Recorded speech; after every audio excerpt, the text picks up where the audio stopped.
ఏమనుకుంటున్నాడో అనేది మేజర్గా తీసుకోండి. ఇక మనుషుల మాటలను లక్ష్య పెట్టొద్దు. సాధ్యమైనంత వరకు అందరితో సమాధానంగా ఉండండి. సాధ్యమైనంత వరకు అందరికీ మంచి చేయండి. అందరి ఎదుట మంచి సాక్ష్యాన్ని కలిగి ఉండండి, అంతవరకు ఓకే. కానీ నీ పరిస్థితులను బట్టి తలా ఒక మాట మాట్లాడినప్పుడు ఆ మాటల్ని నువ్వు లక్ష్య పెట్టొద్దు. దేవునికి స్తోత్రం కలుగునుగా. ఒకడంటాడు, అన్న మీరు విజయవాడలో పరిచర్య చేశారు కదన్నా, అందరికీ తెలిసేటట్టు బయలుపరచండి అన్నని ఒకళ్ళు అంటారు. ఒకళ్ళు అంటారు, పబ్లిసిటీ అవసరమా?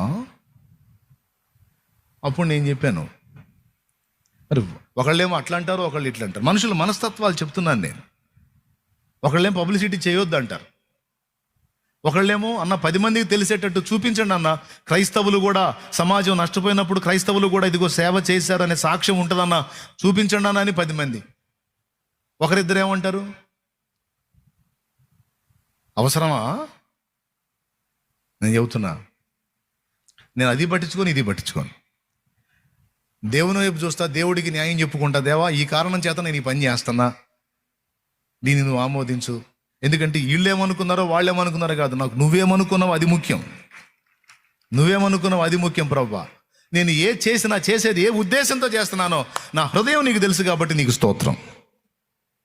దాన్ని బట్టి నేనేం కలత చెందను. ఏమైనా అర్థమైందా మీకు?